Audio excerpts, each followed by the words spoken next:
Good morning to everyone. Thank you very much for joining us today. The topic of our discussion starts with the empty streets of our city centers due to COVID-19.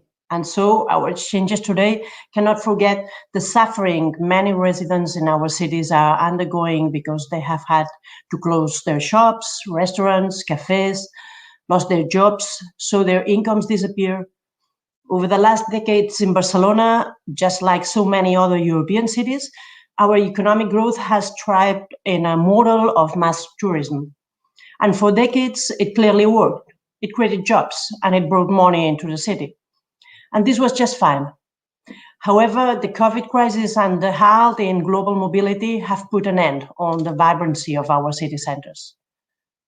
It has happened so fast that we cannot but ask ourselves whether we want to go back to normal, and in fact, whether this normalcy was ever anything more than a facade rather than an actual urban fabric. What we are seeing now is an empty old town in Barcelona, without many locals living there. And on the other hand, we are also witnessing how happy neighbors from other districts are to rediscover their own city center. I know that all of us here share similar concerns. Cities across Europe have increasingly become service-based economies that have flourished with mass tourism. This has, of course, had an impact on the kind of local retail in city centers, but also on the availability of affordable housing, the cost of living, and even the configuration of our public space. This model has undoubtedly contributed to our prosperity, but it is also true that COVID-19 has proved that this is no longer sustainable. That if we want to build resilient cities after the pandemic, we will need to diversify the local economy, to turn short-term rentals into residential housing, to invest in cultural and proximity tourism, and to foster new livelihoods that bring locals back to the city centers. The question is how we do this. How do we do this? We in Barcelona have no final answer yet. And this is why we set up a working group within Eurocities to exchange practices and policies put in place in different cities. But it turns out that we are not alone in not having a clear answer to it. We have a shared diagnosis, but we are still lacking long-term strategies and political visions. This is what brings us here today. So let me thank the deputy mayors and councillors from Amsterdam, Prague, Ljubljana, Nantes, and Florence that are joining me today, as well as Anna Lisaboni, the Secretary General of Eurocities, who will be moderating this session, and Claudia Monteiro, who will be sharing her views as member of the European Parliament. Together, we will have the opportunity to learn from each other, of course, but I am also hopeful that we will be able to start building a joint roadmap or a common position that drives the EU attention to the need for using this crisis as an opportunity to invest in urban livelihoods and to improve living conditions in cities. Finally, before giving the floor to Paul Morillas, let me thank the team at the CIDOC, our leading think tank on international and urban affairs here in Barcelona, which has been working on the report that serves as the basis of our discussion and that has done an amazing work in organizing this gathering. Thank you all. Paul, over to you. Thank you. Thank you very much, Laia. It's a pleasure again to collaborate in the framework of the discussion that we will be having, which I totally share with you your initial remarks when saying that rethinking city centers and the tourism model in many of the cities represented here is also an opportunity to reconstruct and not only to aim for recovery. Out of the pandemic, we have this option to basically go back to normal, to go back to where we were, or instead take advantage of the necessary lessons learned for our cities and the different reforms that need to be undertaken to precisely gather momentum, gather political collaborations and strong messages to precisely aim for recovery. And at the very end, this is what the European recovery plan is about. It's also transforming the shape of European economy, the shape of European societies, also taking advantage of what has to be rethought after the pandemic. And of course, here we have a good example of the link between what's happening at the local level and what's happening at the European or even international level, which is the topic of our seminar today on the recovery of city centers in a sustainable way. So I'm very glad that we are having this conversation. Also very happy that we have the occasion to jointly organize this seminar with Eurocities, and I thank very much the Secretary General Annalisa Boni for being with us and for being behind the initiative as well, and helping us in the broadcasting of this event. Also, all the city representatives that are joining us from different corners of Europe, and having this Europe-wide discussion on shared issues of shared concern. And at the very end, it shows the need for us, CIDOP, the Barcelona Center of International Affairs, to understand international relations not only from the basis of what's happening out there in the world we observe, but actually providing and ensuring the link with what happens at the local level. And this connection between the global, or let's say European debates, and the local debates is precisely the aim of the Global Cities program at CIDOP, which generously has the support of the Barcelona City Council, and to which, again, and in particular to Laia Bonet, I would like to thank again for the continued support in organizing these sort of initiatives. Let me give the floor now to Eva Garcia Chueca, who's our senior researcher at the Global Cities program, but also who's been behind the study, as Laia was mentioning, for the food for thought for these exchanges that we will be having over the morning, and also who has been behind the organization of this event. So, Eva, the floor is yours. Thank you all very much for joining. It's a pleasure to have you here in Barcelona, even if virtually speaking. Thank you very much, Paul. Good morning to all of you, and thank you for the opportunity to share with you the preliminary results of our report on sustainable city center recovery and diversification. And also thank you for being able to bring you some of the main elements that came up from the discussion that we had yesterday on this topic with several European scholars and practitioners. Very briefly on the report, let me say the goal of the study is to provide a comparative cross-case analysis of 7 European cities which share the common interest of revitalizing, reactivating city centers after the pandemic. The cities we have analyzed are actually those who are participating today in this session, namely Amsterdam, Barcelona, Prague, Nantes, Ljubljana, and Florence. And we also have a 7th city in our study who could not make it today, which is Ghent, the Belgian city of Ghent.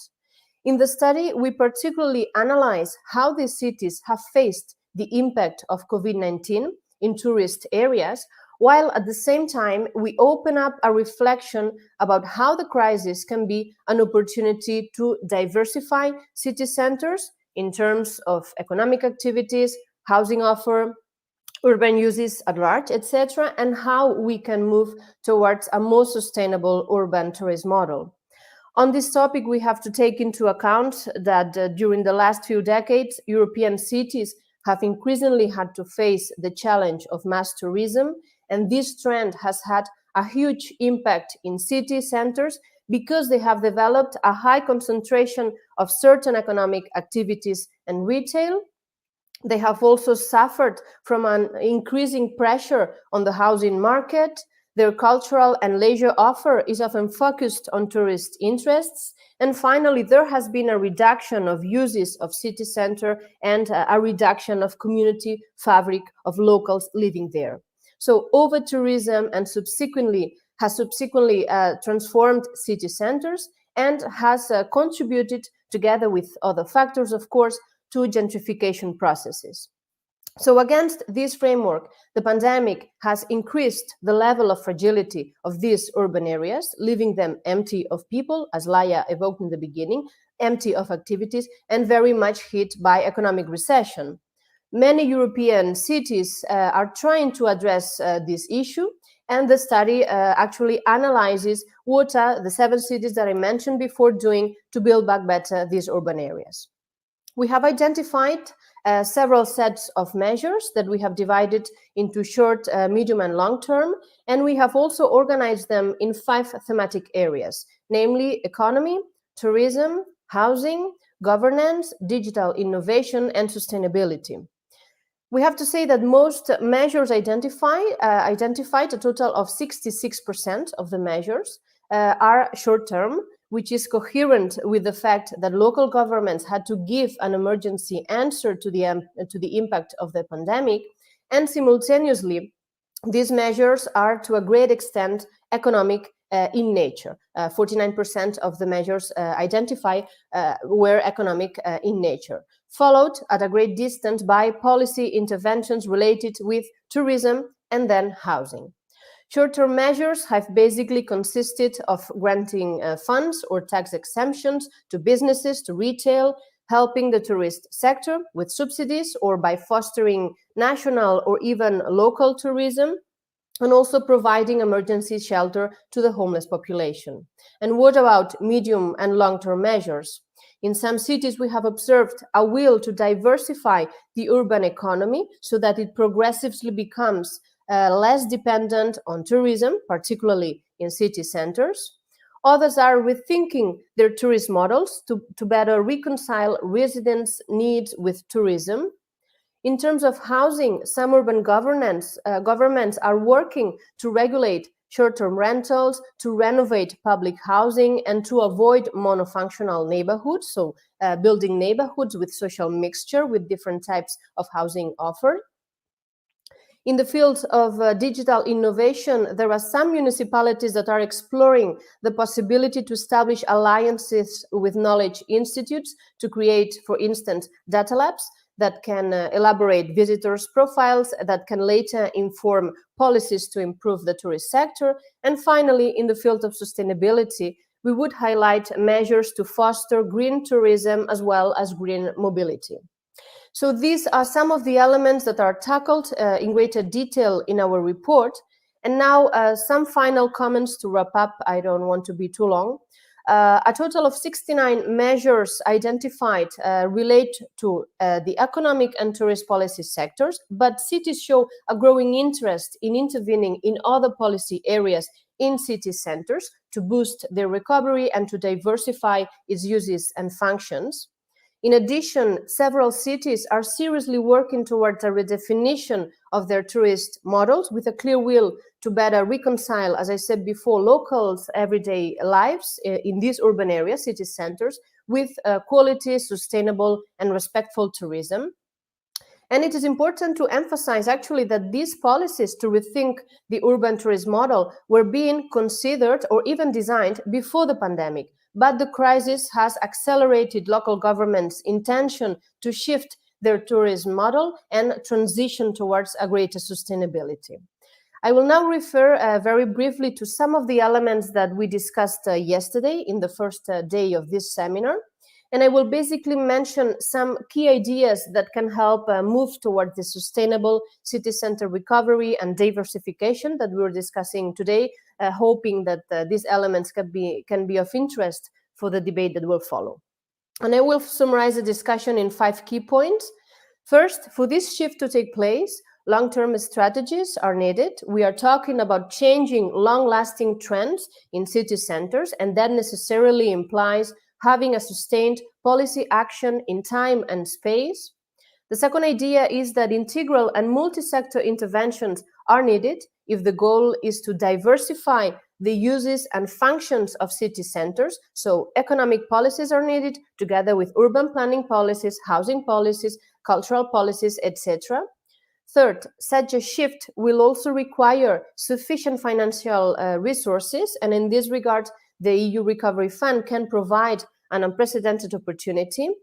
4, of key importance is also to establish multi-stakeholder as well as multi-level governance mechanisms, meaning showing the capacity to engage citizens, to engage local communities, as well as the private sector and the different spheres of government in the development of these strategies.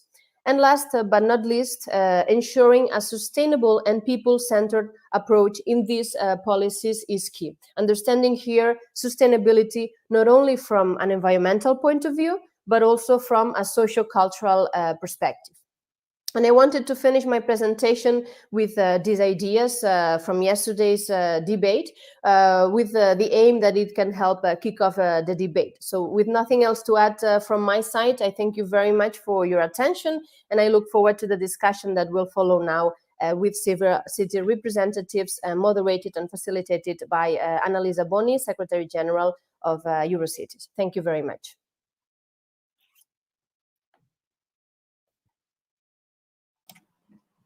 Shall I take the floor directly?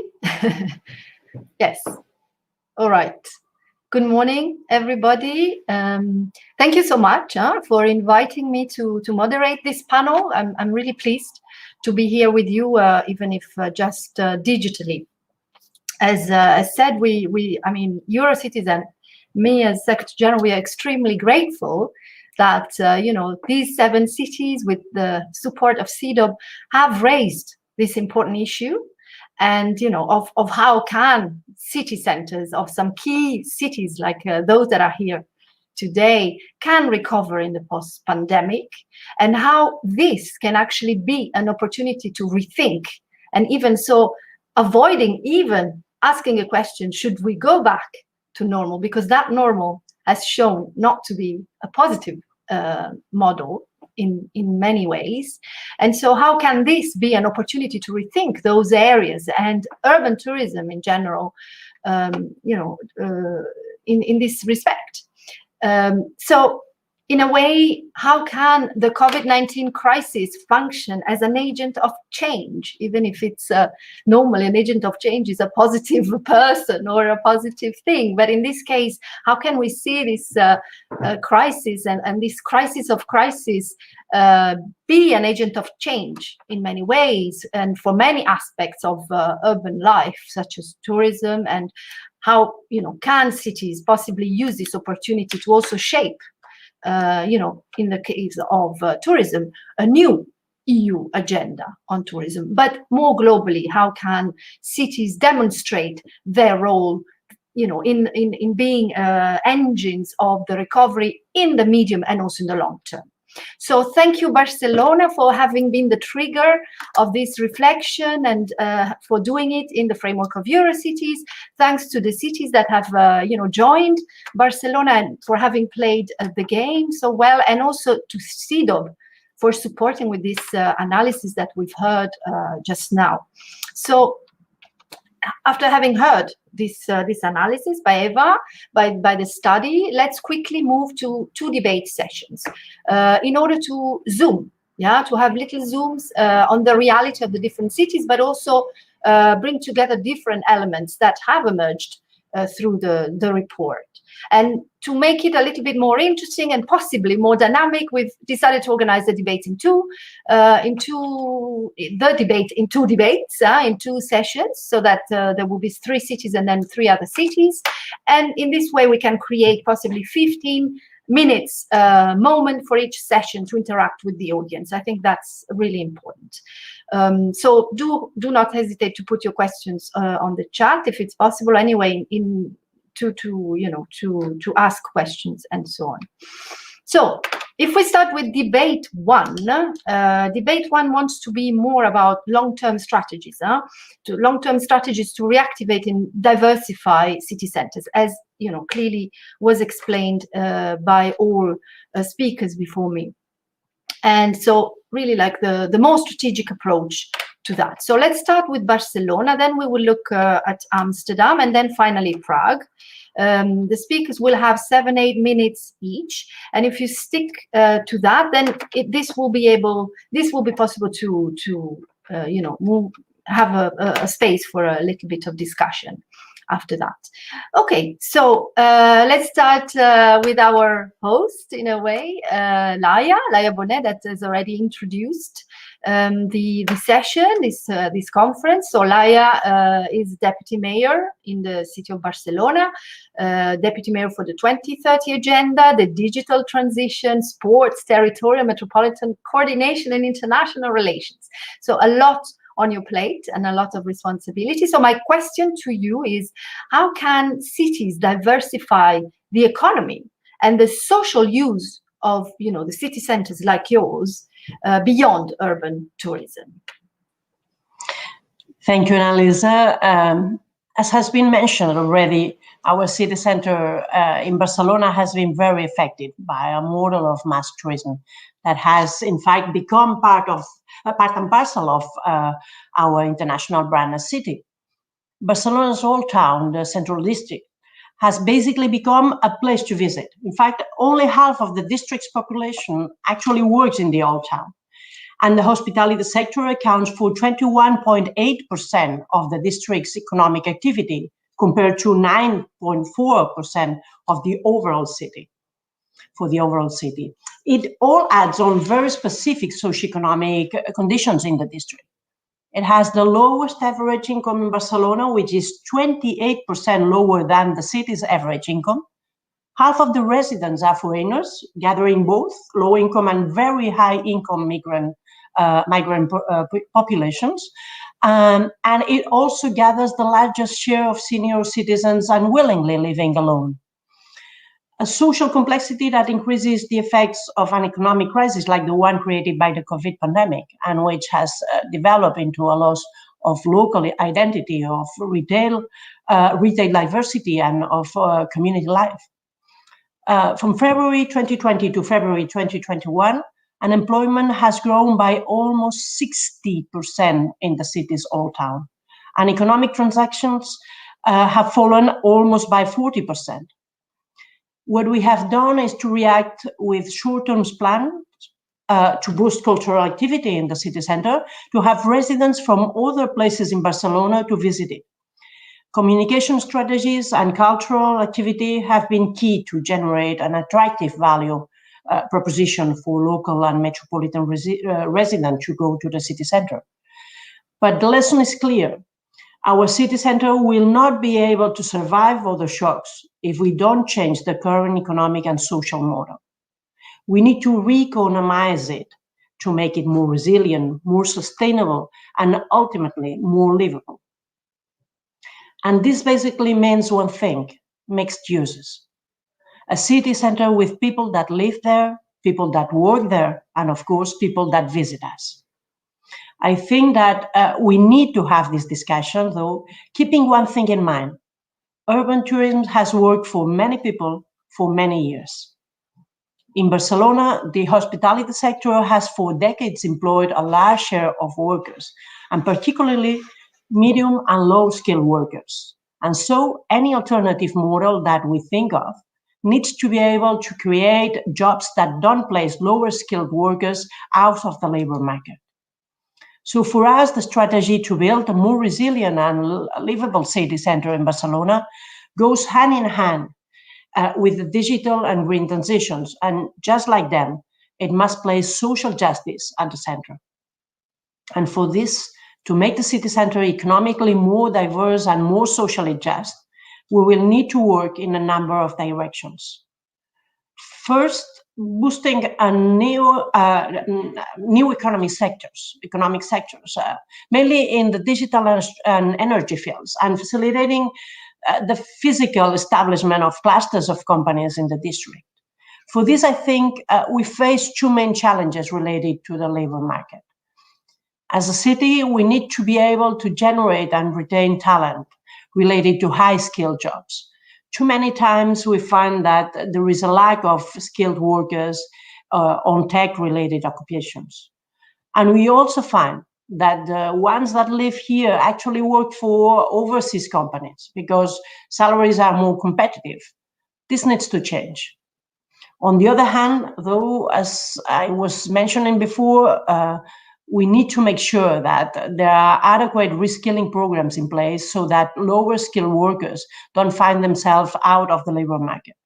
We will need, for instance, that some waiters become solar panels installers, and public institutions need to support this. So changing the economic structure of the city is one main challenge that I think is fundamental to make our city more resilient. The second front we need to address is changing the touristic model in Barcelona.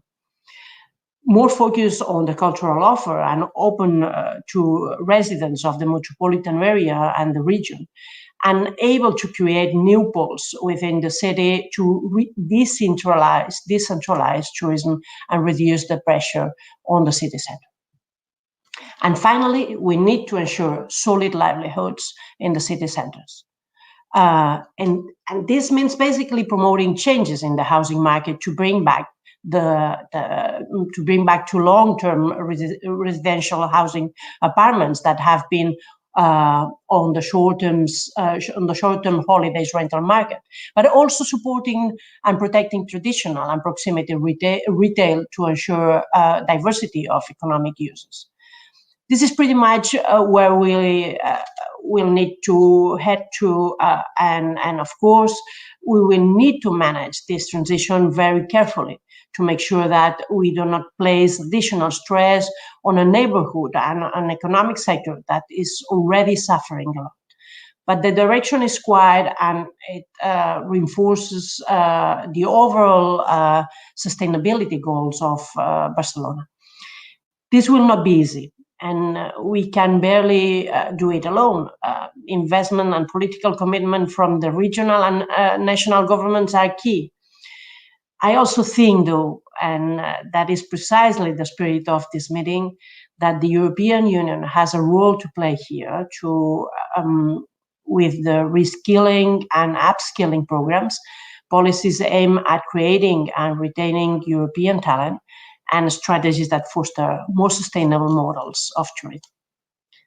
Thank you, Annalisa.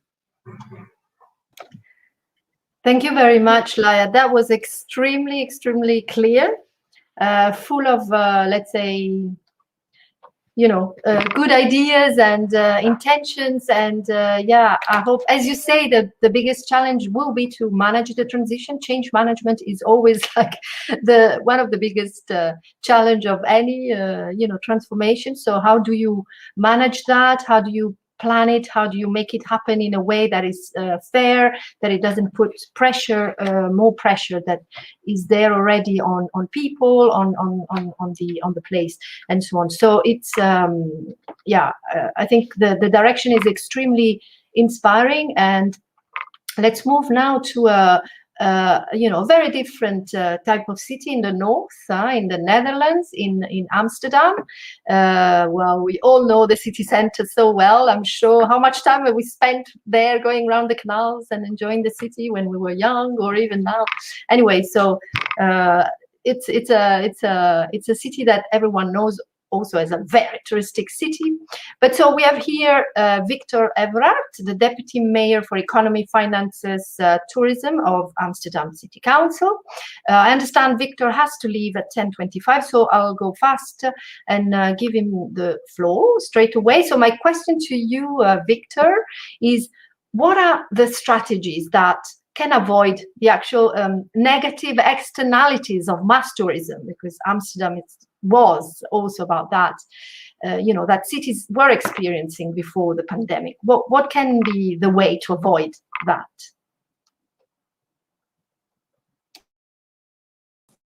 Thank you, and thank you for this beautiful introduction to my city, I would say. And thanks for Barcelona for hosting this meeting, because it's very important to meet each other in this way. Of course, before the pandemic, many Amsterdam residents in this center no longer felt at home in our own city. That's what we all envisaged. The influx of international tourists caused a sense of alienation and prompted these overcrowded streets and sometimes even antisocial behavior and an unpleasant atmosphere. Amsterdam residents were avoiding certain areas, and grocery and specialized shops have disappeared or struggled to survive. I think we all see that across our cities. The current crisis, and that's maybe a cynical remark, but has also highlighted which neighborhoods have become too dependent on visitors. It has demonstrated that an economic monoculture focused on visitors is not only undesirable, but is also very vulnerable. And therefore, we need to restore the diversity of our city center, just as mentioned also, as I heard correctly, what you are doing in Barcelona. Make sure that not all neighborhoods and streets look alike, but that they have all their unique and diverse qualities, a vibe of their own, just like they had before the rise of mass tourism. And our city center approach, launched at May 2020, aims at achieving a new balance between the quality of life for residents and hospitality for visitors. In our approach, we will restore social and living conditions with attractive mixed-use developments and less disruption and subversion, with entrepreneurs and real estate as partners. And this is the cynical remark I made before, that this crisis highlighted also in their head something had to change because they were vulnerable. So we have created these partners, and we create a more diverse and better quality range of shops, hospitality and social and commercial amenities focused on people living and working in Amsterdam. We cherish our heritage, highlight our diversity, and embrace cultural renewal in order to support a more diverse economy and cultural sector. And we will realize more housing in the city center, more green spaces, and of course, we are coming from the Netherlands, more room for cyclists and pedestrians. And of course, we will remain an open and hospitable city with an international mindset. Visitors has always been and will always be an important part of our city. But hospitality and livability need to go hand in hand and don't want to go back to how things were before the pandemic. That is why we need a new approach to tourism. We asked ourselves, how can we make tourism contribute not only to employment and to the economy, but also to the city as a whole? We believe that people come to Amsterdam for its unique character. So we have to make sure that shops, bars and restaurants and cultural institutions are all part of that unique local identity. The visitor economy we would like to have is an economy that strengthens quality of life of our residents, improve experiences of visitors, and which fits our ambition to grow in a sustainable way. So we took control, imposing strict rules for tourist shops and guided tours in the city center, forbidding any new shops to open in the city center to cater only for tourists and day visitors, promoting cafes and restaurants catering to local demand, shops aimed at residents, attractive streets and squares where locals like to spend their time, and arts and culture appealing to a wide range of people, not only foreign visitors. And we restricted new hotel developments and imposed strict regulations on holiday rentals in residential houses in the busiest areas of our city. As you know, and I'm sure you can relate to it, we have grave concerns about the impact of unregulated growth of short-term holiday rentals in our communities. We need a solid regulatory framework that can effectively help us enforce the national, regional and local rules that are in place. And because of this cross-border dimension of digital service, we need a solid European regulatory tools. And that's my claim to the European Union. Help us. And we need to work together on this kind of regulatory tools so we can manage the influx of this kind of housing issues. Ladies and gentlemen, as Amsterdam is looking to restore its true identity, we see other cities in Europe doing the same. That is both encouraging and inspiring. I value the collaboration with the cities represented here today, and many thanks for you to the invitation of this valuable debate. And I hope and I expect that our shared conclusions and recommendations will have a substantial impact beyond this meeting. For example, at the Recovery Summit in Porto in June the 21st. Let's make sure our solutions for sustainable and responsible tourism are heard loud and clear. And while we are at it, let's make sure that there is a strong regional and local dimension in all the forthcoming national and international recovery plans. Thank you.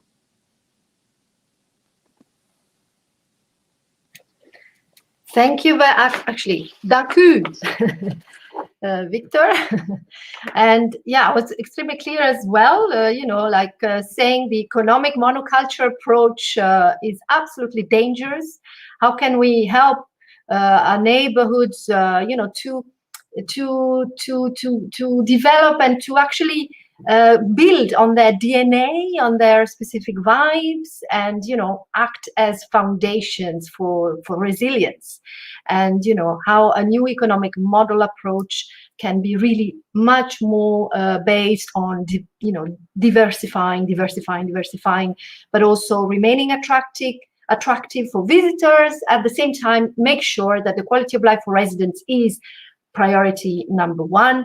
And also, as Laia has said, this is really an opportunity to, again, we always say it as Eurocities, to tell the EU institutions, work with us, work with cities to make sure that the EU regulatory framework makes sense in these kind of, you know, issues and you know, policy problems, both in terms of, for instance, the Digital Service Act, as you mentioned, with the short-term rentals aspects, or, you know, on the future EU strategy for tourism, or even more and very actual today on the recovery and resilience facility and the national plans.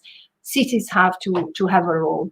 So without further ado, so thank you very much, Victor. I will now move to the east and stop in Prague as well. You know, Prague, very well known and very touristic city. We have with us Hanna Trestikova, Councillor for Culture, Conservation, Exhibitions and Tourism from the city of Prague. So my question to you, Hanna, is how can municipalities and cities like yours better combine and balance citizens' needs and quality of life with urban tourism? A little bit what also Victor has touched upon, but if you can focus on that. Thank you very much.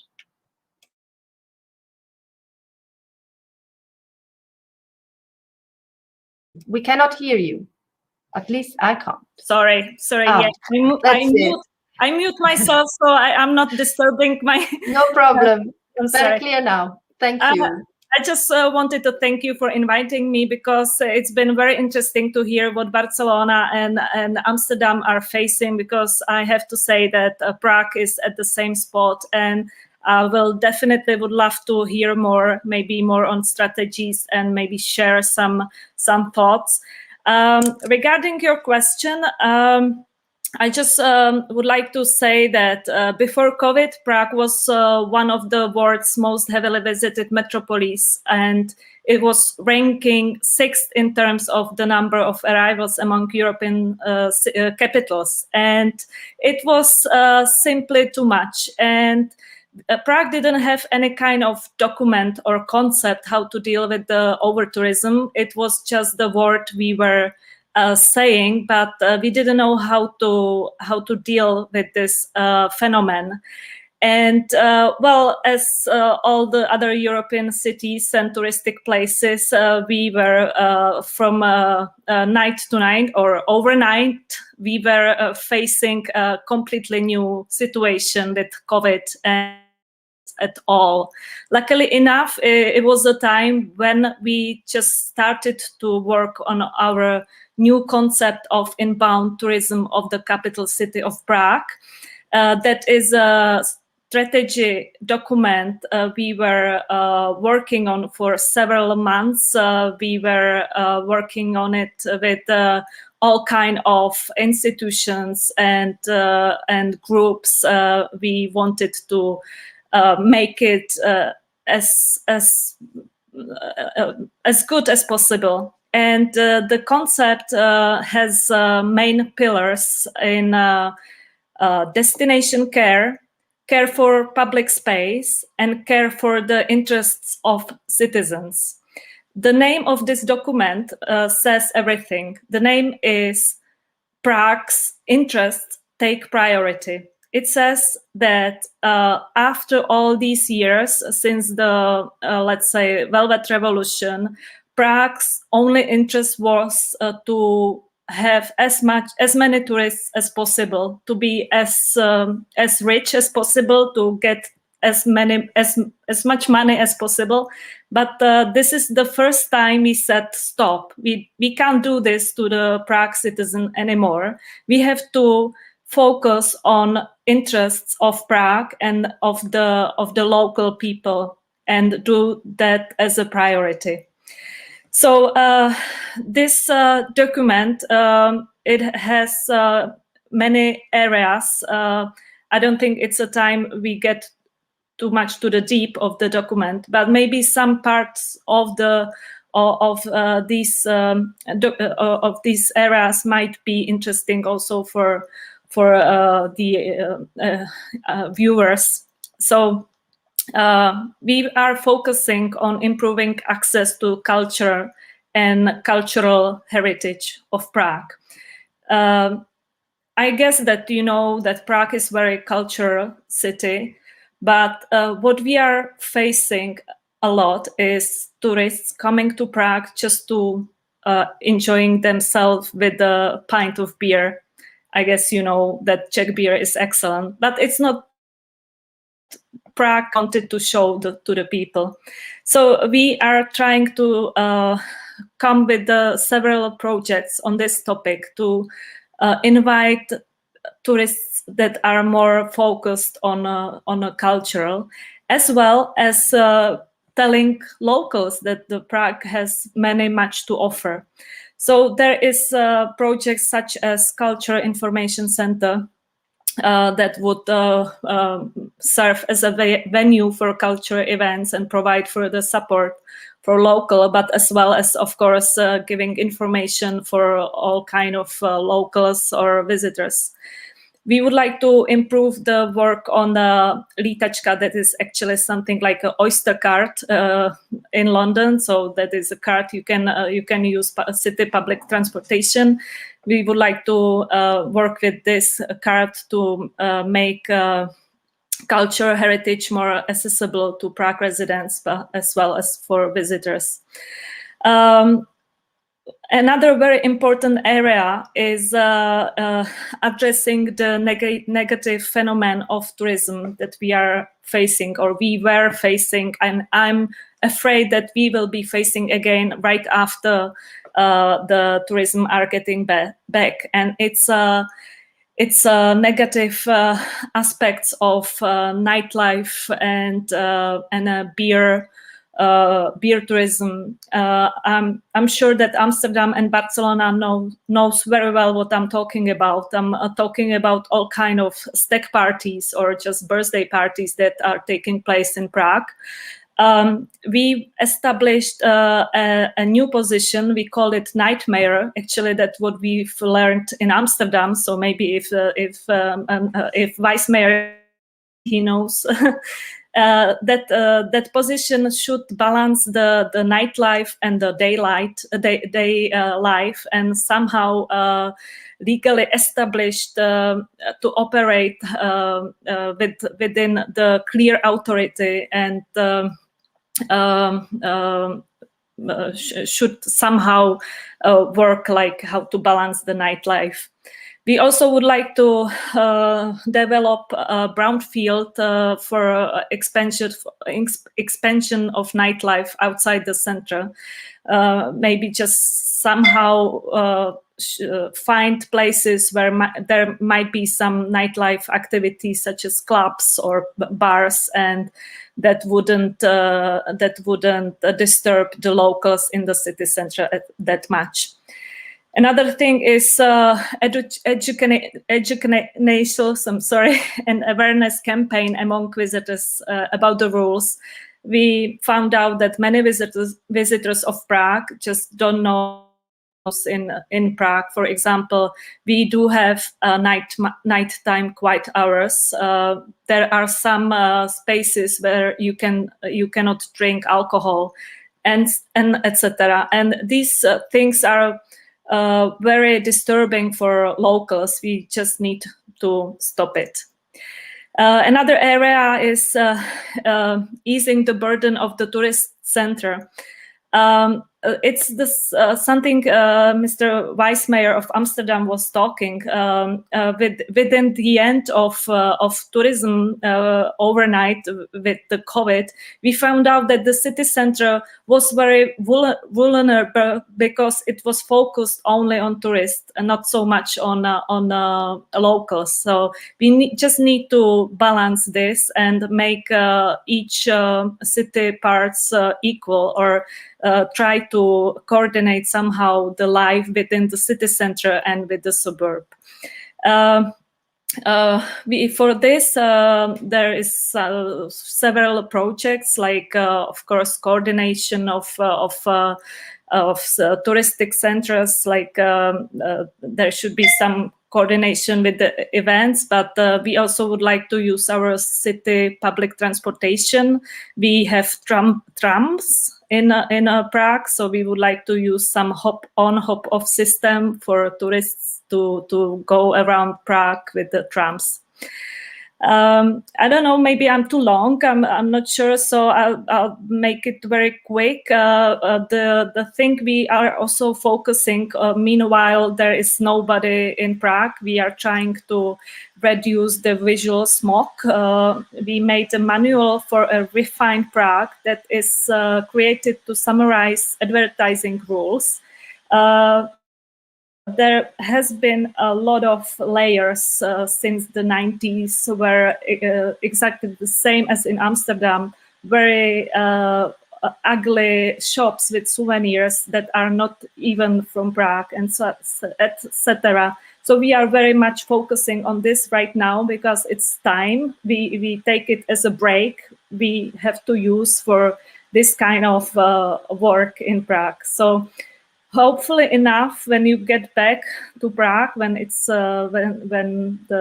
it can be happening, I hope you will see Prague at a different spot, a different light, and you will see beautiful Prague. Thank you for listening. Thank you very much. I mean, Prague will always be a fantastic and beautiful city. Don't worry, and we'll come back.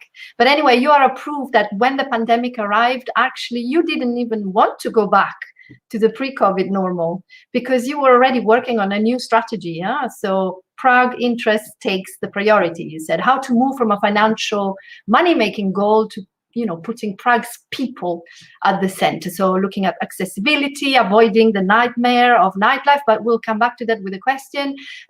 Improved awareness on the rules, improved public transformation, and plenty of other ideas. So thank you very much. So now we have 10 minutes for a couple of questions. I've got one for Amsterdam before it goes. Is Victor still there? Yes. So a very quick question to you. That has arrived, maybe really to tell us a little bit more, to understand even better how you have actually managed to nudge the sort of commercial activities in the city center to really diversify the offer. It's not that easy. If there isn't a demand, local businesses might not be interested in it. How do you do that? How have you managed to do that? You should take your time. We started already 5 years ago, and you have, because the rule of law is there and should be there. It's democratic principle. It's very good. But to change this system, you have to have political backing, and we had that, and we still have that, because the city of Amsterdam is saying we want to have an other attitude within our city center.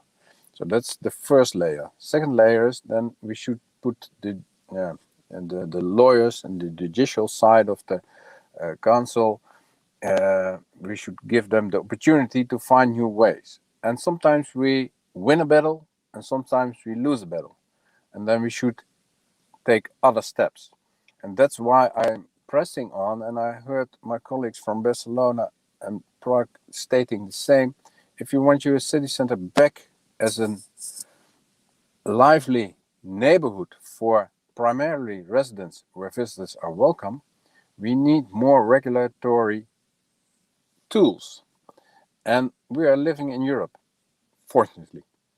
But we need also the European Union to give us those tools, because that will make more impact, will speed up the process to manage the questions we faced before the COVID. So that's my real bit on the table to Brussels. Let's join forces from our cities and ask for these tools. Not to alienate visitors to come, no, to embrace them, but in a city where people are living and working primarily. Perfect, very clear. And anyways, rest assured, we are working on it with the different cabinets, and actually Amsterdam is leading on this dossier. So stay tuned also with us and see what happens in the coming couple of weeks. We have more info on that in that respect. So thank you, Victor, if you have to leave. But now I want to ask, thank you for having joined. Now I wanted to ask a question that has come as well to Prague. About, because you've really much stressed this issue of the nightlife. How can you tell us how you deal with the night mayor? A lot of cities have the night mayors. I even met one, the one of Paris. How does it work with you? Do you have one? How do you? Yeah. Yes, well, we established one 2 years ago, and then a year ago he just somehow lost his job because there was absolutely nobody making noises during night. So we stopped with this position for a couple of months, but we are waiting for the situation and for the development of the tourism. And this position is under our tourism company called Prague City Tourism, that is owned by the city, and it should be an office, not just one person. And the office should somehow try to balance what's good at nightlife, because we don't want Prague to be a silent city. Of course, we know that certain level of fun is good always for citizens as well as for tourists, but it has to be balanced, and it can't have negative aspects on residents in the area where we have some clubs and restaurants, etc. So the main topic is in communication, or the main task is in communication. We need the night mayor to be in a very close contact with all kind of owners of the clubs and restaurants, and try to find out all kind of things that would improve the situation. That would be such as, for instance, where the very much noise is when people are standing outside the club and smoking. So there should be some bodyguards that they are trying to less noisy. Or we have problems with very cheap alcohol selling in non-stop shops, and that is something we are very.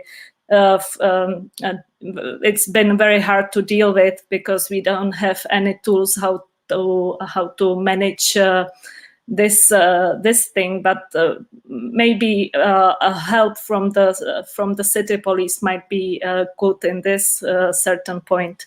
Also, as I mentioned, we would like to focus on trying to find some brownfields where there could be some nightlife, and we could, with this, we can help the city center to get a little bit more relaxed, and to find nightlife somewhere where there is not so many people living. Thank you very much. Very clear. So the night mayor is a mediator, or someone that comes up with compromises and new ideas for yeah, for everyone to be happy. Not an easy an easy task, but still. Okay, so there is a last very quick question for Laia. If you can be brief, because then we can pass to the second session. When you refer to the old town of Barcelona, does it include all the 4 neighborhoods of Barceloneta, Gothic, Born, and Raval? Let me say first that I totally agree with Victor about the need for regulatory tools for cities with a clear European dimension. About the question that has been asked, I was referring to what we call Ciutat Vella in Catalan, which is the whole Old Town district. Of course, the situation is quite different among the 4 neighborhoods within the district.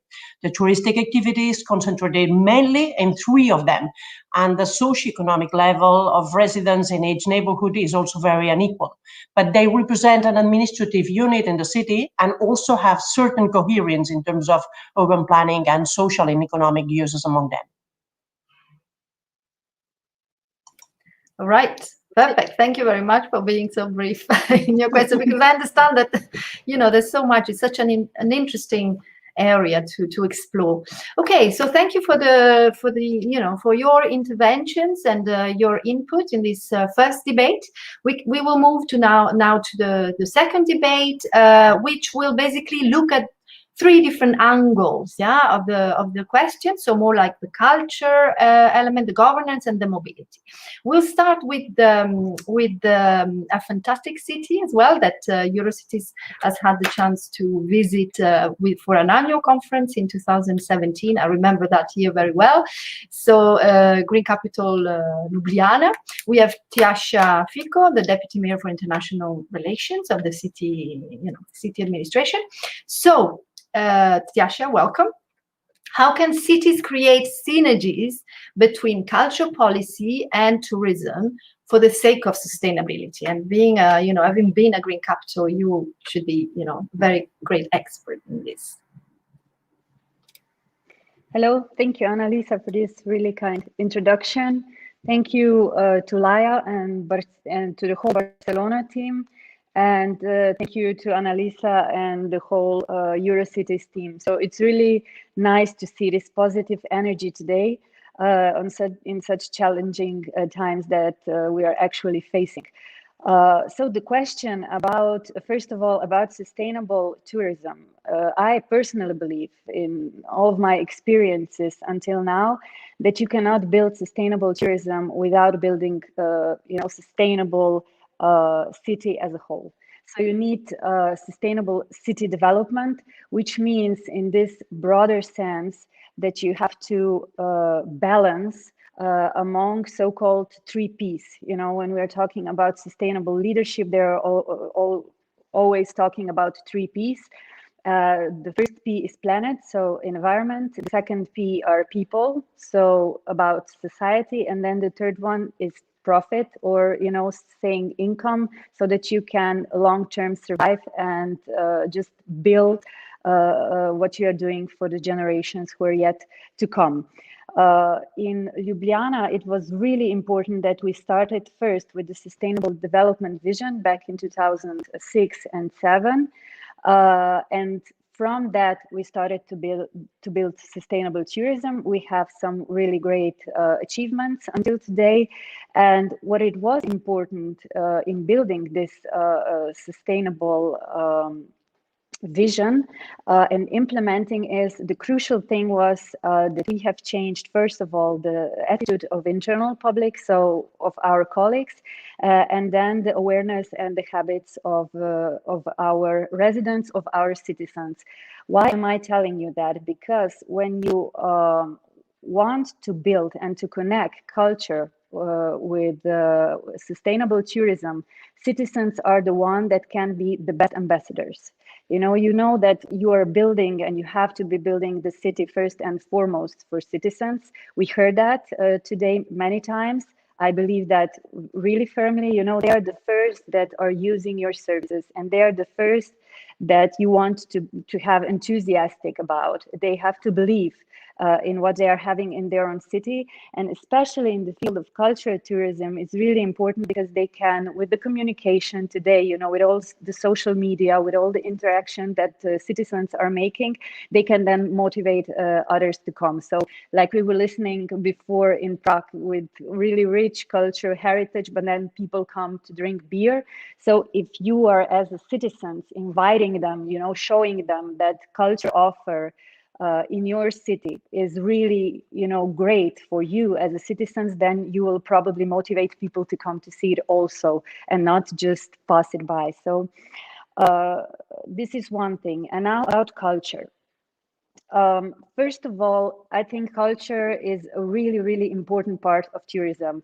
But the important thing is, you know, how you see culture, how you experience it, first of all, as a city manager, and second of all, as the citizen. So if we're talking from the point of the city management, we in Ljubljana always say that culture in Ljubljana for us, it's not a cost, but it is an investment, you know, and it is not just a slogan, because we really believe it has multidimensional effects. Because it's important in terms of building common values, in building tolerance, in building mutual respect, openness of the city. Also, it's an investment in preserving and presenting and promoting culture and historical heritage. It's investment into well-being, into collective experience, and of course, it's also investment into economy. If I have right information, I think that the culture sector in the EU represents around 4% of the EU GDP. So if you know, collect now all that, what has been said, the culture should and it is investment into sustainability in itself. And I'm really proud that during the pandemic, you know, we did not change the budget for culture, or we did not change it downwards. We increased it actually. So we still are financing all the NGOs, you know, all the programs, all the projects, and covering all the operational costs of all our culture institutions that depend on the city. And why am I saying that? Because in this way, you know, you can help build sustainability in culture, and with that sustainability in culture tourism.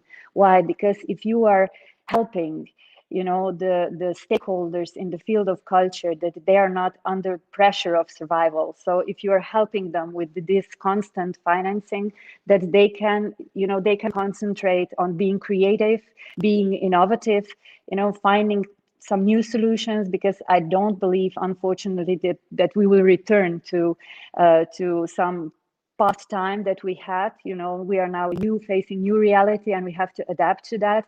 And saying that, I have to say that my colleagues in Ljubljana Tourism Board, with the Petra, director of the board, and her team, and also our directors of the culture institutions, you know, during the pandemic, they find out, you know, really many new solutions in how, you know, to reach, first of all, our home tourists, so our citizens, and then make them the ambassadors also for all the other visitors and tourists, with new platforms, with digitalization, with, you know, putting everything online that is possible. So there are a lot of new solutions that are there, and you can help them. However, you know, we are aware that in the city we can help only them, and only within some of the legislation framework that we are working in. So we still have really important challenges and that is, you know, great dependence on the national level, and the restrictions that they are implementing right this moment. We are in the lockdown until next Monday, so all the culture institutions are unfortunately closed. So this unpredictability is really challenging, but we are at least, you know, trying to help the ones that really depend on us. So I would just like to, you know, sum up with that we will help our culture sector to be flexible in their creativity, in their innovative searching for new solutions, and in this way, you know, through the sustainable culture building and development, we can help build a sustainable tourism. Thank you, Annalisa. Thank you, Tiasha. Very, very interesting zoom on culture and how culture actually needs to be seen as a very, very strong investment, because it's a sort of glue, right? It's of the city, because it can reinforce its identity, it can really push for working on the well-being of people. It creates the basis for sustainability. It brings this creativity forward, and so on. So thank you very much for this for this perspective. But we'll probably come back to you with questions. I would now move to André Sobjak and then move to France, therefore. André is also part of like Tiasha is also part, and Barcelona are cities that are part of our executive committee of Eurocities, and he's the vice president of Nantes Métropole for European Affairs, Employment and Corporate Social Responsibility. So my question to you, André, is which policies and governance mechanisms should be put in place to move towards a more sustainable urban tourism model? We know that you have a great experience with the Grand Débat and other tools, but can you tell us more about this governance angle? Thank you. Yeah, thank you, Annalisa, for asking me this question, and thank you for Laia and the team from Barcelona and Eurocities to organize this very interesting debate. I'm very honored to be part of this debate, because Nantes is probably not known as a huge tourist city, but of course we are also trying to work on these elements for many years now. And as Tiasha has mentioned just before, for us as well, sustainable tourism has to go together with a more general sustainability approach for the city.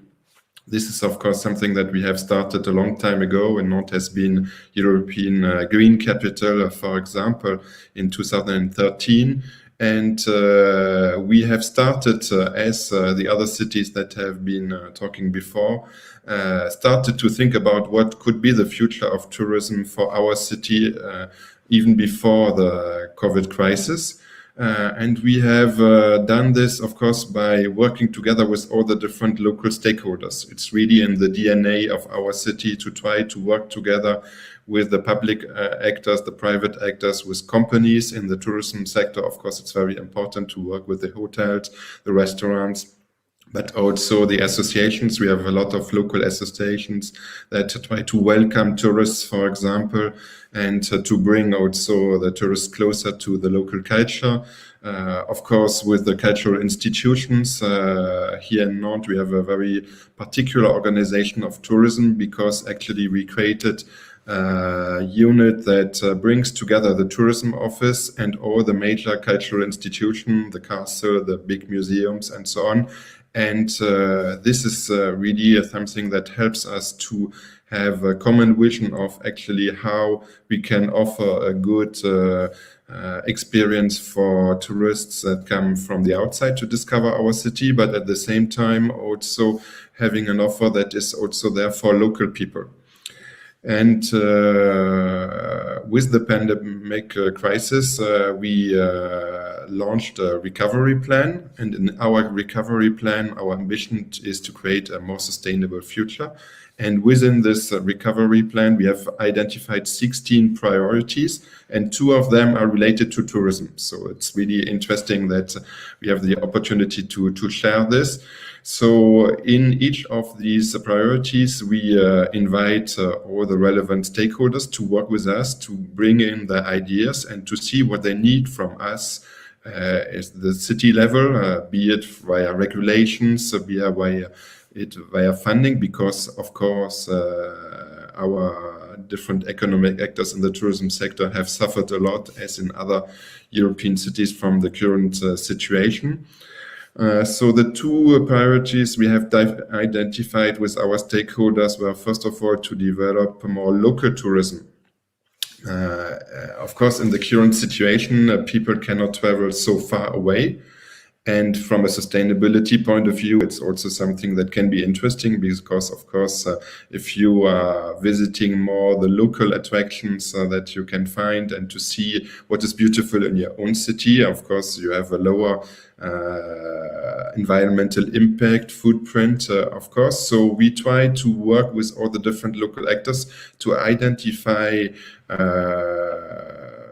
points of interest within our metropolitan area and around, to actually invite our local people to discover what is existing here, to go there, and to keep some kind of activity for those institutions that are not closed down. Of course, as in many other cities, from time to time, these different institutions had to close, but nevertheless, on also, of course, to prepare the future.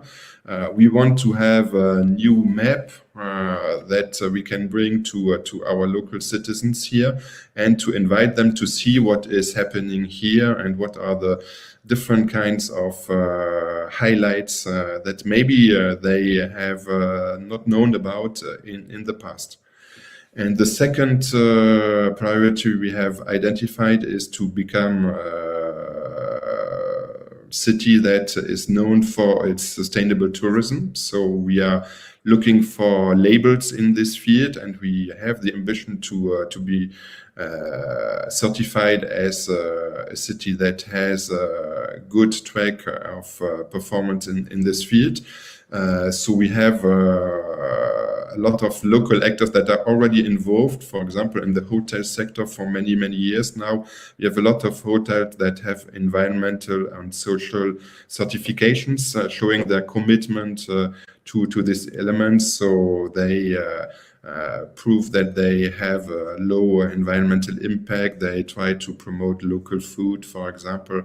And we want to make this even more visible and to tell people from other parts of Europe that if they come to Nantes, they really can manage to discover a beautiful city, of course, but also have the lowest environmental impact they can, and the highest social impact by contributing to the local network as well. We have also started to work with those who organize professional tourism. Of course, the whole activity of organizing expositions and professional workshops have had to stop the activities. And there again, we try to see what could be the future for them. And here again, we know that more and more professional events in particular want to be ensured that their environmental footprint is the lowest possible. So we try to offer something that is interesting in this field and to brand it as well. So this is something that is important, and the city is making a lot of investments, for example, to improve the buildings that host these kind of events, to be ready when we again are able to move around within Europe, because we are all missing, of course, the possibility to discover other people, other cultures, and this is something that is really important for us. But we consider that we can only do it if we work together with all the local stakeholders, and we are quite lucky that it's quite a consensus among all these different actors that this is the future. And if we want to have an acceptable tourism activity here, it has to be a sustainable tourism as well. And if we make these investments, for example, we try to make our city center even more greener and to make the culture even more visible in the public space. We think that it's interesting both for tourists that come from the outside, but also for the local citizens, because of course it will make our city even more livable. So these were the elements I wanted to share in the first round with you. And of course, later on, I'm ready to answer any questions. Great. Thanks a lot. Thanks a lot. It's really important to identify what you've stressed, and so how to combine working in partnership and really like strategically as well, in partnership, with citizens, tourism, and not only tourism stakeholders, and help also to move towards sustainability, like decreasing in the environmental footprints and so on. So, it's really, really interesting. Thank you, André. Now we wanted to move to Florence. I'm not sure Cecilia De Re has already arrived, but before she gets here, if she's not there yet, which I think I understand, we have some questions, maybe to the first two speakers while we wait that she arrives. And I would have one for both of you, whoever, Tiasha or André, you want to respond. How can cities promote culture as part of the tourist offer, while at the same time dealing with their colonial past that is often expressed in sort of, that in public monuments? I mean, this has happened, situations like that have happened in some cities. Do you have any view on that? André, or maybe Tiasha? No. I can try to answer, because Nantes has a very heavy historical past. Yes. So we have been very strongly involved in slavery, of course, and our city has quite early started to face this past and try to be as open as possible about it. And we really think that we have a responsibility for what has created actually the economic wealth of our city in the past. And also, of course, we want to be as much involved as possible in fighting current situations of slavery that exist in all parts of the world still.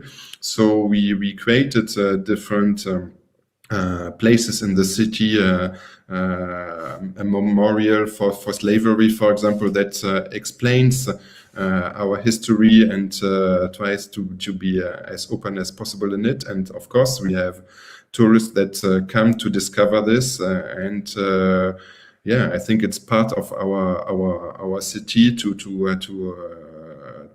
be open to also the bad moments in our history, and to show them openly, and to show what we can do today to fight against racism, and to be for a more inclusive world, of course. Yeah, it's something that is strong in our strategy.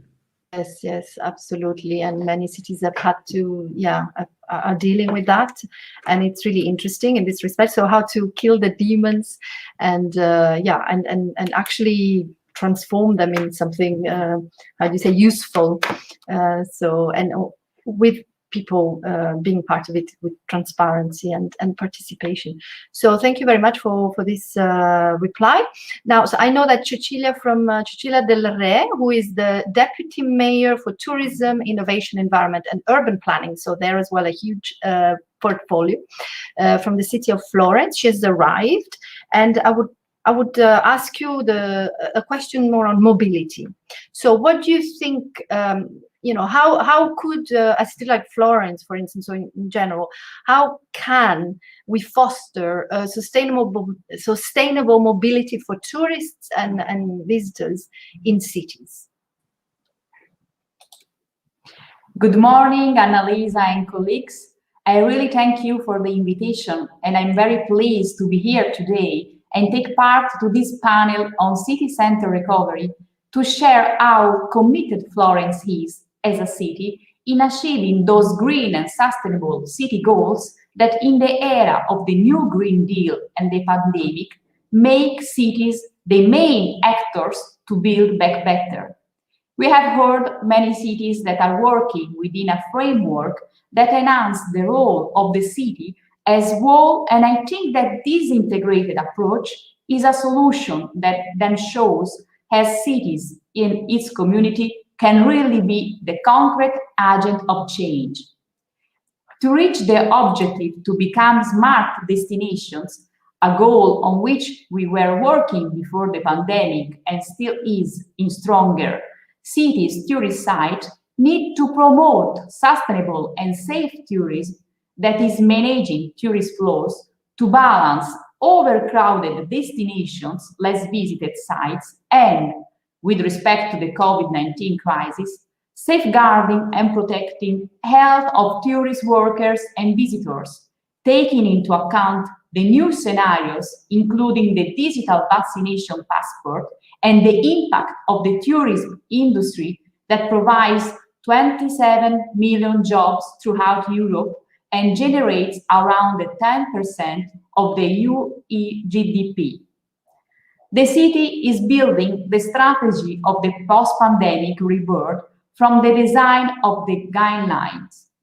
Rinasce Firenze is the mandate document open to the contribution of all, which has identified 9 thematic areas with proposal and operation actions for the gradual reactivation of social relations, the relaunch of economic and product activities, the best service management, and the use of public and private spaces based on sustainability. A polycentric city, a new historic city center, living urban spaces, sustainable mobility, green development of the city economy, culture spread, children and families in the city center, personal care, welfare, home, work, and an increasingly smart city. The plan focuses on enhancing the city livability, for which mobility is an essential element that must be interfaced with the daily life of its inhabitants and users. The well-being of a city in such unique moment as the one we are still facing today also passes from the ability to respond to the needs of its community, residents and users, and therefore also at the service of the so-called temporary inhabitants.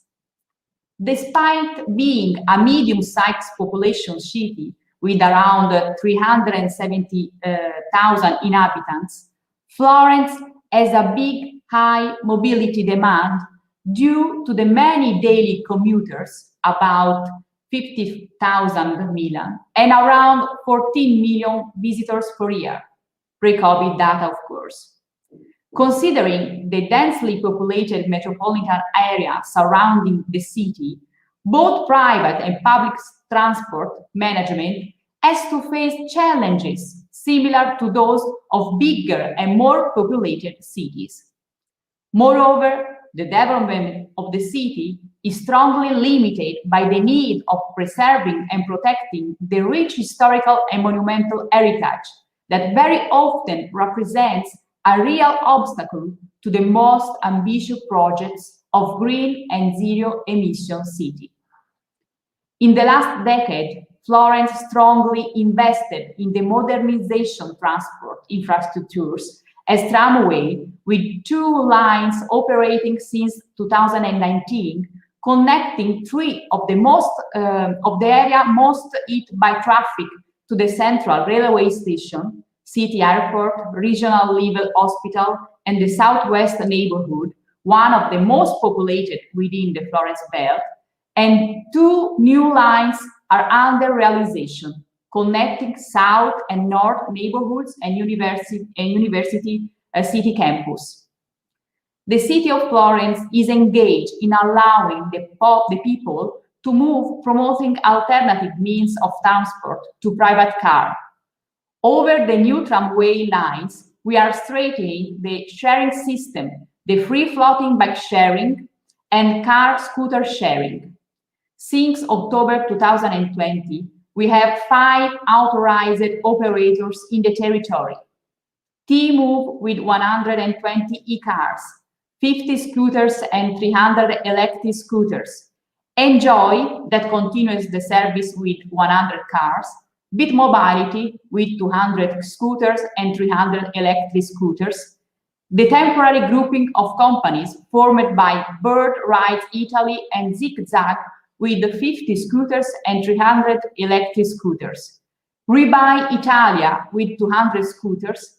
the temporary grouping of companies formed by Elbitsi, Italia, and Mimoto with 100 scooters. Walking is also part of the soft mobility strategy thanks to 12 hectares pedestrian areas and with a specific campaign named Firenze Walking, aiming at communicate that everything in the city is within walking distance. This campaign, including an app, road signs, paper materials, also involves alternative itineraries in the city and its surrounding, thus trying to reduce the congestion of mass tourism and discover less visited sites. In order to promote hidden destinations and diversify the offer, a strong focus has been on digital tools with the dual objective of making the existing heritage known and facilitating its achievement and visit.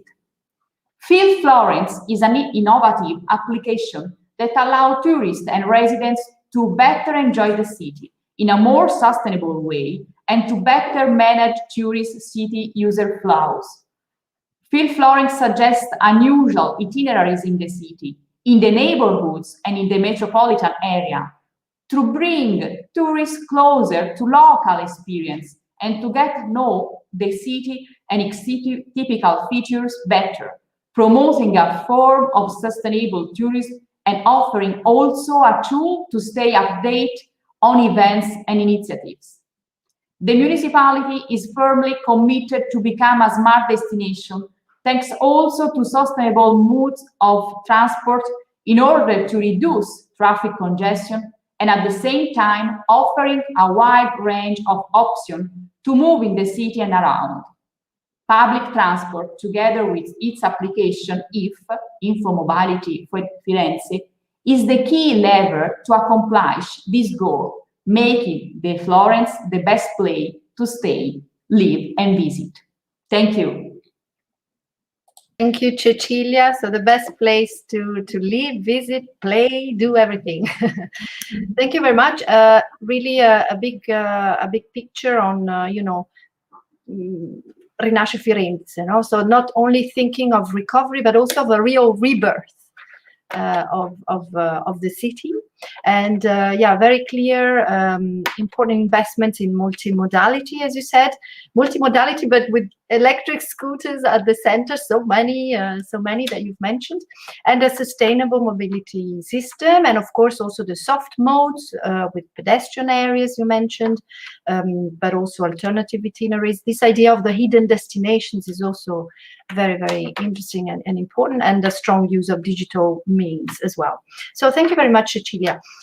Before coming back to you again, if there are questions, I think I have one question for Ljubljana, for Tjaša, which is, you said that the idea that culture, we said it as well, the culture is not a cost, it's actually an investment for the city. But the reality shows us that culture is not where governments actually invest enough. So what are you doing at your level, especially towards the national governments, to push them to invest more? Thank you, Annalisa, for that. Okay, we can push them with asking nicely or not so nicely, but we try to show this commitment with our own acts. For example, in Ljubljana, the culture budget represents 10% of the whole city budget, which is really a lot, and now from the year 2019 and to 2020, the index, the change was 15% increase. So we are doing it in our own way. Okay, we try to do it, of course, with the help of EU funds. For example, during the pandemic, we decided not to stop the investments in general, and also not to stop the investments in our culture infrastructure. And we'll be opening this fall the biggest city gallery called Cukrarna. We build it with the help of EU funds. And we did it actually with revitalizing our culture heritage. Before there was a formal sugar factory there, so we are doing it in a sustainable way. So we are communicating with the national level, but not waiting, just sitting and waiting them to help us. But we are trying to show our commitment in our own way, of course, within our own possibilities. But we're really active on our own. Thank you very much. I think this is a problem for all cities, because it's an issue that is on the table in all countries. Maybe for Florence, one question. Cecilia, you mentioned the importance of moving towards a polycentric urban model to reduce the need for mobility in the city centers.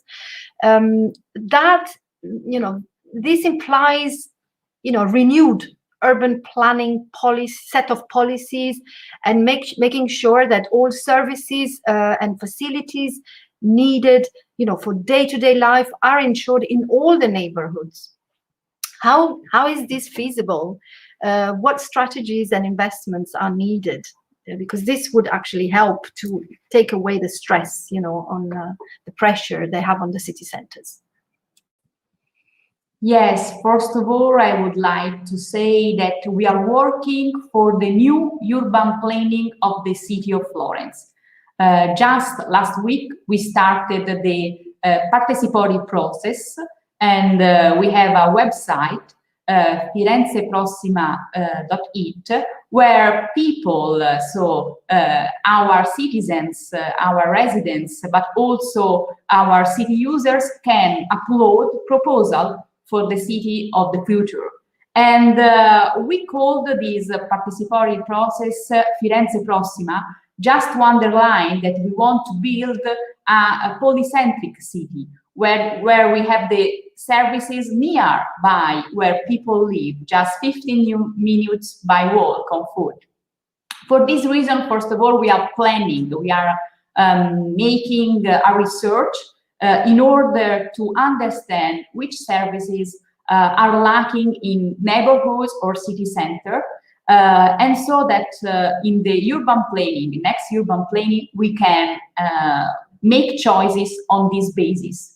For the mobility, we are working in order to build the new tramways, as I said before, and in order to make new agreements for the mobility sharing. And this allows to residents, city users, but also to tourists to move around the city in a faster and easier way in order to be connected with the city of Florence, but also with the metropolitan area. So we are trying, to stress, to underline the potential of the sites outside the city center in order to allow people to live there and to visit this part of Florence with a big attention to the mobility sectors, and also with the app Feel Florence for citizens and tourists, in order to know also which sites we have the chance to visit. So these are the plans we have for the next months.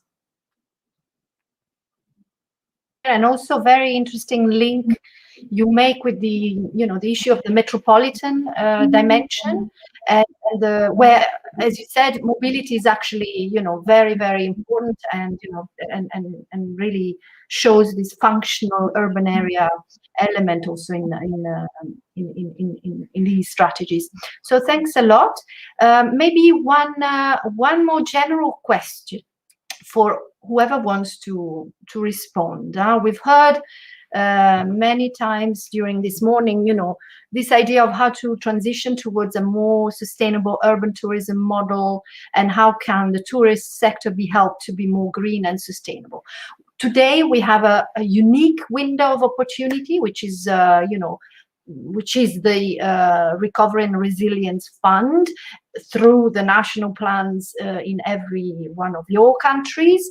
How are you pushing projects in terms of tourism, and as you have explained till now, through those recovery national plans? What is your feeling about it? Because as Eurocities, we have been really pushing for to help cities to tell the member states that they should be at the table when the national plans would be written and designed. And tourism is, of course, one of the most important areas to revitalize. So can you say, do you think tourism will be an important part of those plans? Have you managed to influence those plans? I don't know who wants to start. Maybe anybody of the 6 cities. Just take the floor. We have 5 minutes before we give the floor to our MEP. No? No one? Who? Yeah. Okay, André. Of course, we still feel that cities are not sufficiently consulted, neither by the European Union nor by our national French government to really define what should be in this recovery plans. This is a long-term fight, of course, that we all need to do together. Very concretely, I think that we have managed to get some funding here in Nantes for a big project that we have, the Heron's Tree. Maybe you know about the elephant that we have here in Nantes, and we have a new project to build a big tree with a lot of birds in the tree where you can walk around and see the city, see the Loire River and so on. And we managed to get some additional funding from the national government in the recovery plan. So this is something that is very concrete, both for tourists and for local people, of course, because again, we don't make really a difference between them. What I think could also be very important for us, and I think that we should work together on this within Eurocities, is of course the social summit, and to think also about the social conditions of the people that are working in the tourist sector. I think this may be an aspect that we haven't covered a lot this morning, but sustainability is also about the social dimension. And of course, we have seen with the crisis that we have a lot of precarious workers in this area. And I think that we should really fight that the recovery plans also include the social dimension, and to continue to protect these people that actually make that we have a good tourism experience in our cities. And sometimes we can see that it's actually those people that suffer most from this situation, of course. Yes, thank you very much. The social sustainability of tourism is really fundamental, and interesting to hear. I'm really curious about the tree and the birds. I've seen the elephant, but I want to see that. So yeah, and also I'm asking this question of the recovery fund because there's also the possibility, maybe now it's too late because the member states have to present the national plans now between April and May, June, whatever. But there is the possibility at some point to think of pan-European projects where actually cities can work together to achieve recovery through their investments and through their activities and projects to be put inside those plans. So if every city presents a similar project in their own national plan, and then we can show the European Union that we are actually engine for an added value of this recovery, and we can make this recovery a European recovery and not only a national recovery. So anyway, but is anybody wanting to complement on this, on the recovery fund? Anyone want to say something in terms of having presented ideas in the national plan? I see Tiasha. Just a short reaction. Thank you for your words, Annalisa. It is crucial what you said, that we need this recovery fund to be the European recovery fund as a whole, because I didn't want to intervene because I was taught when you don't have anything nice to say, you just shut up. We are, of course, we submitted our proposals to the national level. Unfortunately, we are not included in the process as we would like to be. We hope, that it will go in the direction that we're interested in this, sustainability part. We also proposed the ideas of helping with the earthquake resilience plan, with co-financing or financing also this field. So hoping for the best, but it's really important what you said. So if there will be any initiative, how to stand together and how to be, heard better as the cities, we are of course really interested on doing that together. Thank you. Thank you, Tiasha. We're getting some questions from the chat, even if we have only a few minutes. Maybe there's one which is quite complex, but it's really interesting, and anybody can take it. The policy proposals that have emerged during these two debates really show the old dichotomies, like residents, visitors, uniform offer, local character, flavor, keep the historical heritage on one side and offer modernity and connection to the world. Could you define some values and indicators behind the definition of the strategies in your cities to reach the balance between these dichotomies? Is anybody wanting to take that, or is that too complicated? Because I know when indicators come in the game, it can be very, very complex. No? Well, maybe we can develop it in the group later on, but it's very important to put it on the table for now. And a last question, it's just to make the most of the audience. How are social services currently provided in the city centers? Because if you improve the social services, then this can be a means to help the recovery in the city center. Is anybody putting the accelerator on that? I know digitally it's not very easy to organize a debate. Is anybody wanting to take this issue of the social services? And if, how to, if you reinforce them, this can help the recovery as well. But, well, okay, it's all anyway elements that can be part of the reflections we'll continue to have in the task force group of Eurocities, of these cities, where there will be also new cities. So anyway, lots of food for thoughts, a lot of inspiring reflections.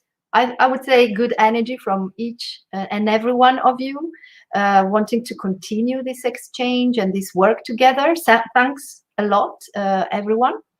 So now, without further ado, I would like to introduce a very important person to you, Claudia Monteiro, member of the European Parliament since 2014, I think, and who has very kindly accepted to be with us today and to talk in this session. Thank you, Claudia, and welcome, if you're there.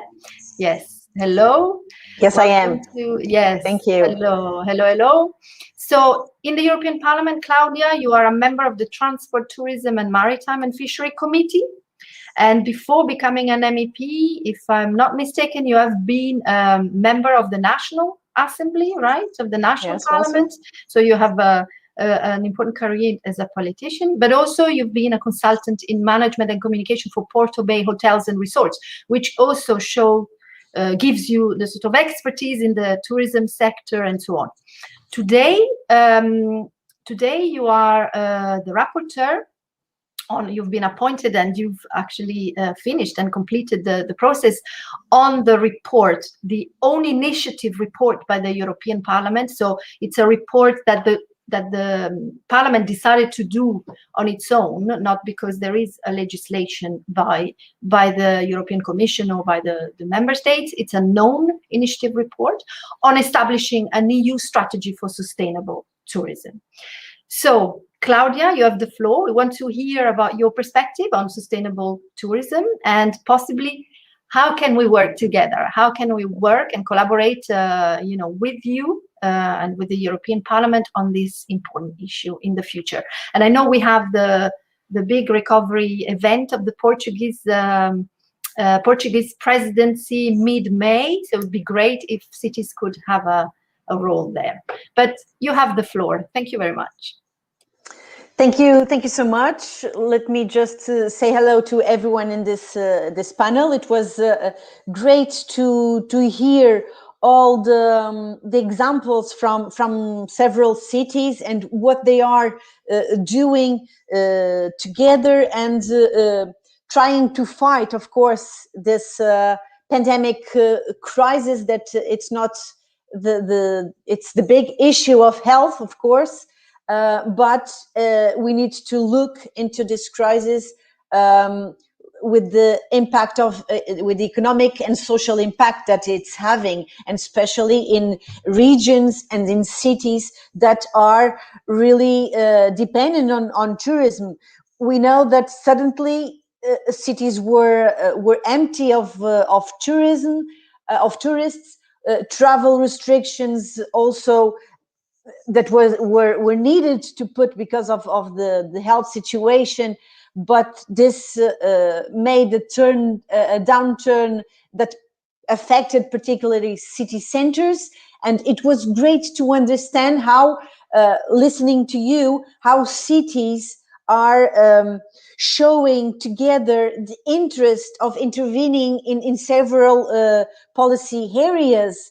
And how you are participating to boost the recovery and to do this transition that it's needed, it's huge, urgent to do, and that we are discussing also at the EU level, that is this transition to double transition to digitalization. So the transformation of the digitalization in all sectors, but also in the sustainability. Of course, that this could be aligned with the goals of the EU agenda on the Green Deal. I have here some remarks on the Green Deal, because I think that the goals are very positive, but for getting those goals, the EU and all the institutions need to give not only mechanisms to help member states, to help regions, but also to help cities, giving them financial support. So we don't understand that this Green Deal and this green objectives of sustainability needs to be put only in practice with good words, with good ambitions. No, we ask at the European Parliament level, we ask financial support for that. And let me just share with you that being in the European Parliament for several years, we are asking, not only in the Tourism and Transports Committee, we are asking the European Commission to launch a budgetary line, specific budgetary line for tourism, because we understand, and this is where all of the stakeholders, all the agents need to work in partnership, as it was said in this debate. We need to work in partnership to make understand at the high levels, well, in this case, in this particular case, at the European Commission, but then at the national levels, with the governments, to understand that tourism is an industry with a huge impact on the GDPs. And with this huge impact in the GDPs of several countries and regions, they need support.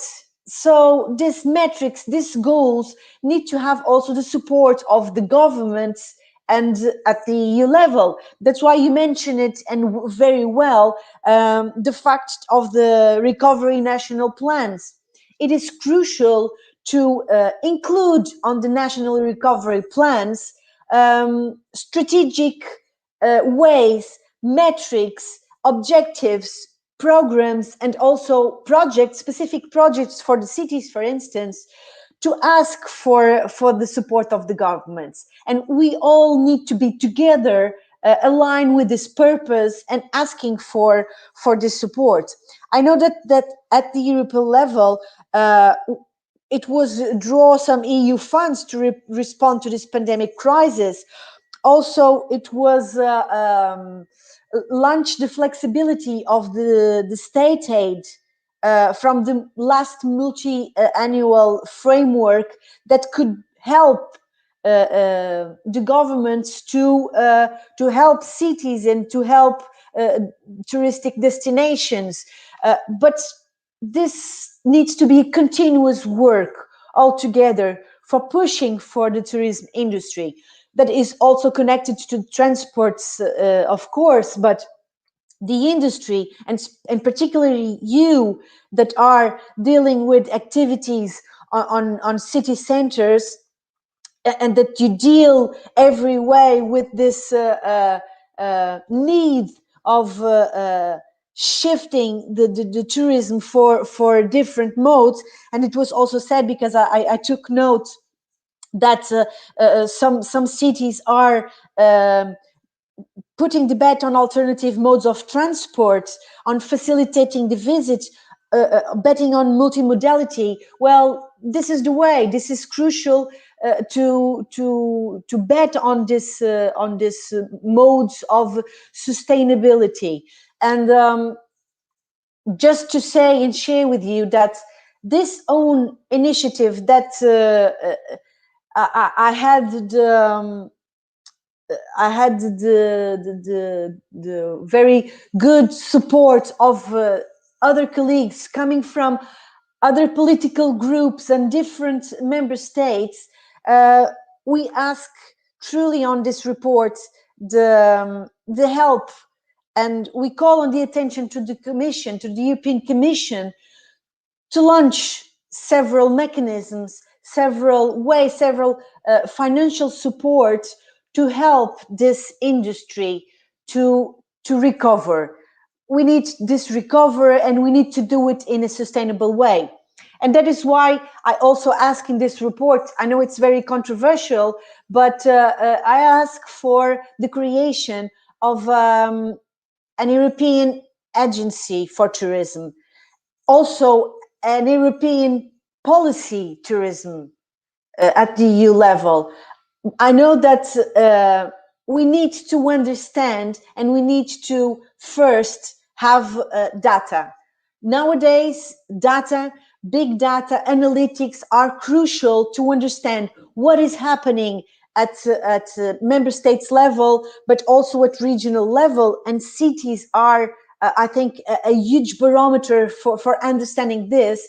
But collecting all this data is crucial to analyze and to help policy makers, decision makers, to do better decisions. So why don't we have here an agency that can collect all data, that can work this analytics to transform this into small data and into concrete metrics that can help cities, member states to give this boost and to start this recovering, going aligned with this sustainable ways and sustainable tourism ways that we want to understand. And also to understand what will be the future, the demand. How will tourists will search cities, will search regions, will search tourism in which ways? What will they privilege in cities? It will be this mobility, this sustainable mobility, this transport. It will be the interaction that cities provide to citizens through the smart cities, through the new ways dealing with IoT, with the artificial intelligence, how they will communicate with citizens and tourists and do it on a sustainable way. And this goes also aligned with the over-tourism. If we have these answers, these mechanisms, these ways of working and dealing with this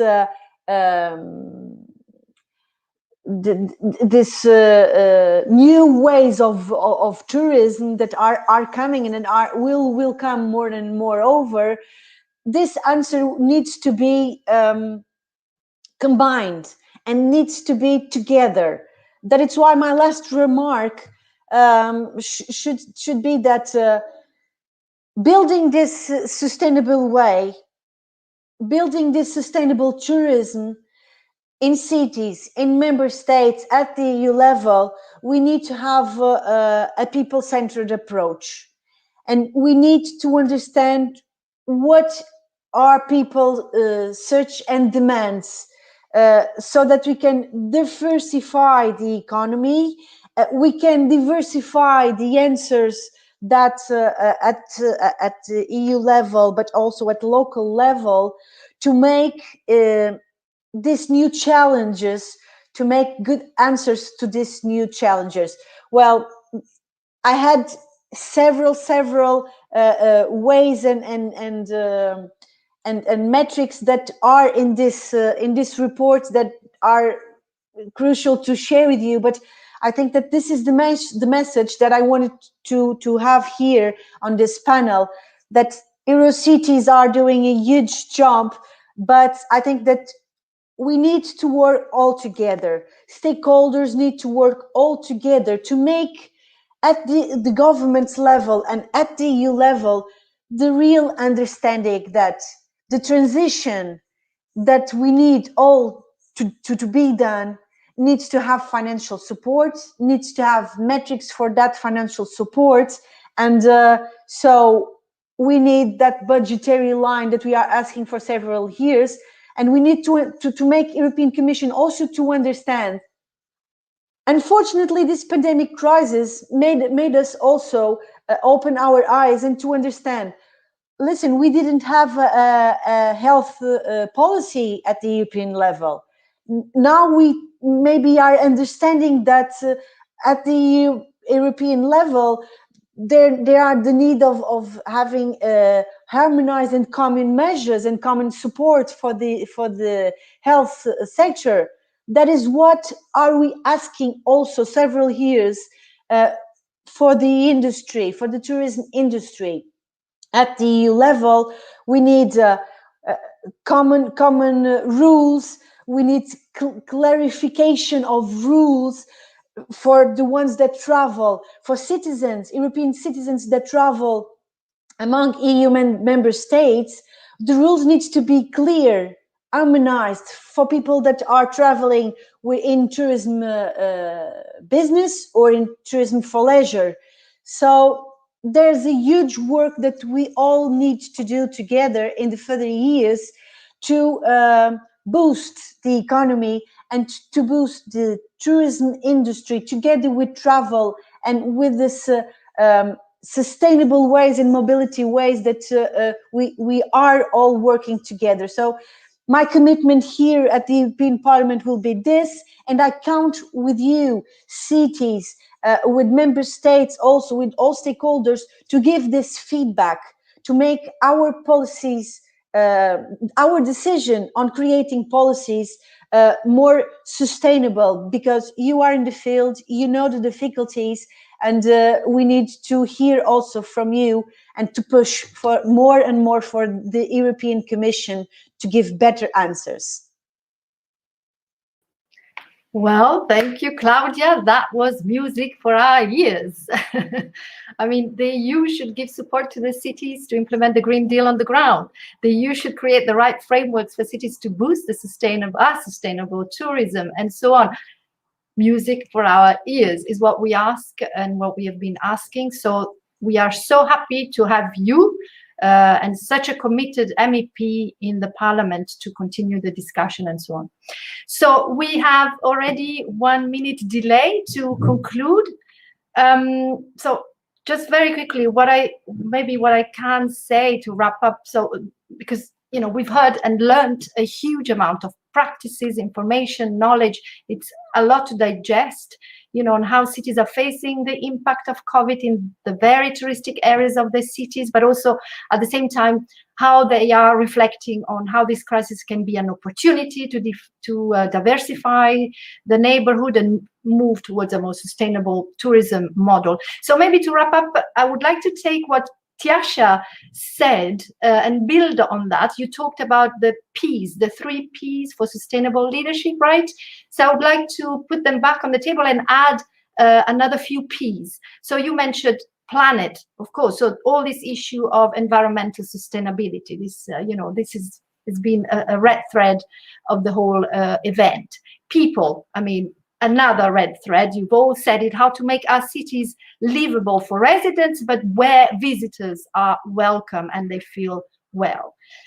P of profit, you said, through economic diversification, as you said, but also the right investments, for instance, the recovery funds. P of places, build on the richness of the different neighborhood, on their vibes, on their DNA, and so on. So really go back to this issue of a global strategy, but really going into the ownership of places. P of also I was thinking paradigm. So how can we have a paradigm shift towards a more sustainable tourism, but taken as a systemic transformation of it, with a multi-actor and multi-level governance mechanisms, which is not easy, but is fundamental. P of practical. Yes, let's continue the reflection in the group, because by having these exchanges between cities, we really look at new concrete measures and renewed strategies. So Eurocities is here for you to continue these reflections in our framework. P, I would say the most important for me, power of cities to transform and help not only their cities to recover, but also the entire continent, also Europe. And finally, process, because it's always, at the end of the day, how do you do things? How do you move forward? The Resilience and Recovery Fund is a unique window of opportunity for recovering these sectors in cities. We hope a lot of those investments will end up in cities. We will try and have a seat at the event on the Portuguese presidency, not only the one on recovery in June, and continue this discussion on associating cities, but also the one on tourism, more specifically on the 14th of May in Porto. And we would be so happy to continue our cooperation to actually start a cooperation in this field with the European Parliament, with Claudia, and ensure that the future EU strategy for tourism actually gives the right place to local authorities. So yeah, with all these P's, we got to the end of this event. Thank you everyone, for the organizers, Barcelona, CEDOP, all the cities that have played the game, Claudia for joining us. Yeah, what can I say? Maybe we're all hungry, and bon appetit, and see you soon.